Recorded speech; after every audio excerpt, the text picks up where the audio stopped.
ঈদের দিন ইংরেজি ছবি চালানো খুবই দুঃখ এবং পরিতাপের বিষয়, যেখানে আমরা চলচ্চিত্রের মানুষরা মনে হয় মরে গেছি, মৃত। আমাদের ইন্ডাস্ট্রি প্রায় শেষ। 13টা ছবি মুক্তি পেয়েছে, সেখানে সেই 13টা ছবির একটি ছবি না চালিয়ে ইংরেজি ছবি ঈদে চালানো, এটা আপনাদের কাছে শুনলে খারাপ লাগবে না? আমরা ছবি সরবরাহ বন্ধ করে দেব, চলচ্চিত্রের মাথায় বলা যায়। আর সামনে উপবিষ্ট সাংবাদিক এবং অতিথিবৃন্দ, আজকে ইকবাল হোসেন জয় যে প্রতিবাদ সভা ডেকেছে, আপনাদেরকে ডেকে এনেছেন, এটি খুব দুঃখের বিষয়। একজন প্রযোজকের জন্য খুব দুঃখের বিষয়। কথা দিয়ে হল মালিকরা কথা না রাখা, এটা খুব অন্যায়। আমি কিছু কিছু অনিয়মের কথা আপনাদের কাছে তুলে ধরব। আমরা চিরকাল একটা সংস্কৃতির সাথে, সিনেমা হল সংস্কৃতির সাথে জড়িত ছিলাম। এটা সিনেমা হলের সংস্কৃতি ছিল যে একটি হলে ছবি রিলিজ হবে, 5টি করে শো হবে কিংবা 4টি করে শো, রবিবার শুক্র শনি 5টি শো, রবিবার থেকে 3টি শো। এটাই আমরা অভ্যস্ত ছিলাম, এটাই আমরা জানতাম। এমনটা কখনো শুনিনি যে আপনার ছবিকে 2টা শো দেওয়া হবে, 3টা সিনেপ্লেক্স 4টা সিনেপ্লেক্স একই জায়গায় আছে।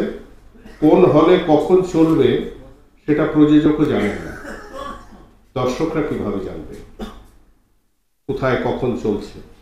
আমার ছবিটা দেখতে এসে হয়তো ফিরে গেল, কেন? এখন শো নেই, শো 9টায়, রাত 9টায় শো। এটি খুব অবিচার এবং আমাদের সিনেমার প্রতি একটা বিশ্বাসঘাতকতা। আমি মনে করি আমাদের সিনেমা শিল্প ধ্বংস হওয়ার পেছনে এদের অবদান থাকবে। ঈদের দিন ইংরেজি ছবি চালানো খুবই দুঃখ এবং পরিতাপের বিষয়, যেখানে 13টা ছবি মুক্তি পেয়েছে, সেখানে সেই 13টা ছবির একটি ছবি না চালিয়ে ইংরেজি ছবি ঈদে চালানো, এটা আপনাদের কাছে শুনলে খারাপ লাগবে না? আপনাদের কাছে শুনলে খারাপ লাগবে না যে একটি সিনেমা দেখতে গিয়ে টিকেটের দাম 500 টাকা, 500 টাকা টিকিট, তারপরে সেই টিকিটের প্রবেশ মূল্য কত? প্রবেশ মূল্য নিশ্চয়ই 100 টাকার বেশি নয়। আমি শুনেছি 90 টাকা। 90 টাকা হলে 45 টাকা আমার ভাগে। তাহলে কি হলো? 500 টাকা একটি টিকিট বিক্রি করা হলো, সেখান থেকে আমাকে দেওয়া হলো 45 টাকা। এটা কোনো বিচার?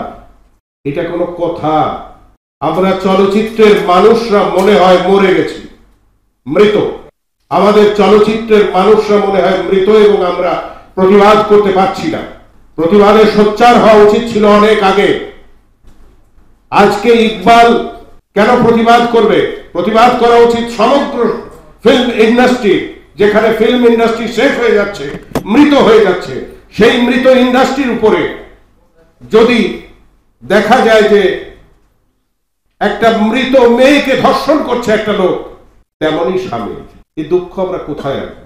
আমরা ইন্ডাস্ট্রির যারা পুরোধা আছেন, এখানে যারা বসা আছেন এবং যারা আরো নেতৃত্ব দিচ্ছেন বিভিন্ন জায়গায়, বিভিন্ন সমিতিতে, সবাইকে ডেকে আমি আমার ছোট ভাই 18 সংগঠনের সভাপতি খসরুকে ইমিডিয়েট একটা মিটিং ডেকে আমি অনুরোধ করব এই বিষয়ে মিটিংয়ে আলোচনায় আনতে, এবং আমরা সমগ্র চলচ্চিত্র শিল্পের বিরুদ্ধে প্রতিবাদ করব এবং প্রয়োজনে আমরা ধর্মঘটে যাব।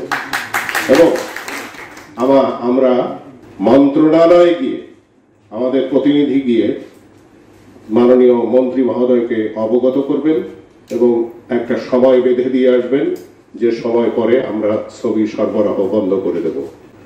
এই থাকবে আমার প্রস্তাব। আপনারা আমার এই প্রস্তাবে যদি একত্রিত হন তাহলে আমি আপনাদের সাথে থাকবো। সবাইকে ধন্যবাদ জানিয়ে আমি আমার বক্তব্য শেষ করছি। অবিচার করা উচিত না, অবিচার করবেন না। আমাদের ইন্ডাস্ট্রি প্রায় শেষ হলে দেশের, কিন্তু বলেছে শেষ হলে দেশ এবং জাতির বড় ক্ষতি হয়ে যাবে। এটা আমি অনেক আগেই বলেছি। সিনেমা আবেগ তৈরির কারখানা। এই আবেগ তৈরির কারখানাটা যেন বন্ধ না হয়, তাহলে দেশ ও জাতির প্রচন্ড ক্ষতি হয়ে যাবে, যা হয়ে গেছে অলরেডি, আরো ক্ষতি হবে। সবাইকে ধন্যবাদ। আল্লাহ হাফেজ।